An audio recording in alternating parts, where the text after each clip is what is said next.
தென்மேற்கு வங்கக்கடலில் நிலவி வரும் காற்றழுத்த தாழ்வு மண்டலம் எதிரொலியாக அதிகாலை முதலே சென்னை புறநகர் பகுதிகளில் பலத்த மழை பெய்து வரும் நிலையில் தாழ்வான பகுதிகள் முழுவதுமே மழை நீர் குளம் போல் தேங்கியுள்ளது. இது குறித்த கூடுதல் தகவல்களை வழங்குவதற்காக நமது செய்தியாளர் லட்சுமணன் இணைப்பில் இணைகிறார். லட்சுமணன், தொடர்பான விவரங்களை பதிவு பண்ணுங்க. லட்சுமணன், காற்றழுத்த தாழ்வு மண்டலம் மாறியிருப்பதன் எதிரொலியாக சென்னை முழுவதும் அதிகாலை முதலே கனமழை பெய்து வருகிறது. இதனால் பல்வேறு பகுதிகளில் மழைநீர் குளம் போல் தேங்கியிருக்கிறது. இது தொடர்பான விவரங்களை பதிவு பண்ணுங்க.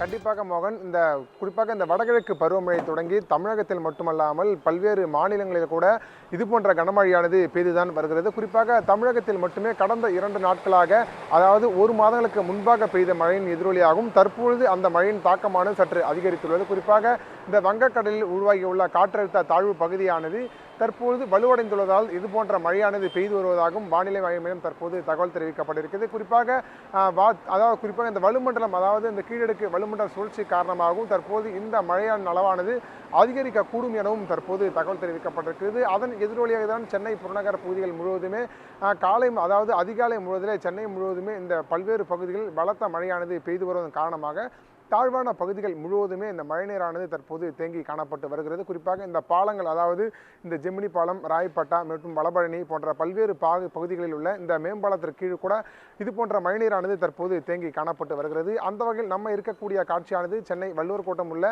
இந்த குமாரப்பா தெருவில் தான் நம்ம இருக்கும் பார்க்கிறோம். பார்த்தாலே தெரியும் அந்த மழையின் அளவானது தற்போது எந்த அளவிற்கு காணப்பட்டு வருகிறது என்பது நம்ம ஒளிப்பதிவாளர் தருண் நம்மளுக்கு காண்பித்து வருகிறார். குறிப்பாக இங்கு அருகில் இருக்கக்கூடிய வீடுகளில் கூட இந்த மழைநீரானது சூழ்ந்துள்ளும் பகுதியானது தற்போது இந்த பகுதியாக காணப்பட்டு வருகிறது. குறிப்பாக பள்ளி முடித்துவிட்டு வீடுக்கு திரும்பும் குழந்தைகள் கூட இந்த மழைநீரால் அவதிக்குள்ளாகி வருகின்றனர். இந்த காட்சிகள் பார்த்தாலே தெரியும். அதாவது இந்த தரையிலிருந்து, அதாவது சாலையிலிருந்து 1 அடிக்கு மேல் தான் இந்த மழைநீரானது தற்போது தேங்கியுள்ளது. குறிப்பாக காலை முதல் பெய்து வந்த மழையின் எதிரொலியாக தான் தற்பொழுது இந்த மழைநீரானது இந்த பகுதி முழுவதுமே தேங்கியுள்ளது. குறிப்பாக சென்னை முழுவதுமே இந்த மழைநீர் வடிகால் பணிகள் தொடர்ந்து பல்வேறு பகுதியில் செய்யப்பட்டு வந்தாலுமே தாழ்வான பகுதிகளில் மட்டுமே இது போன்ற மழைநீரானது தேங்கி மிகவும் சிரமத்துக்குள்ளாகி வருகின்றன. குறிப்பாக இந்த பகுதி மட்டுமல்லாமல் இந்த வள்ளூர் கோட்டம் முழுவதும் இருக்கக்கூடிய தாழ்வான பகுதிகள் முழுவதுமே இந்த மழைநீரானது குளம் போல் தான் தேங்கி காட்சியளித்து வருகிறது. குறிப்பாக இந்த காலையிலிருந்து பெய்யக்கூடிய, குறிப்பாக ஒரு 4 மணி நேரம் பெய்த மழைக்கு இந்த அளவிற்கு மழைநீர் தேங்கியுள்ளதாகவும் பொதுமக்களும் தொடர்ந்து ஒரு குற்றச்சாட்டை முன்வைத்து வருகின்றனர்.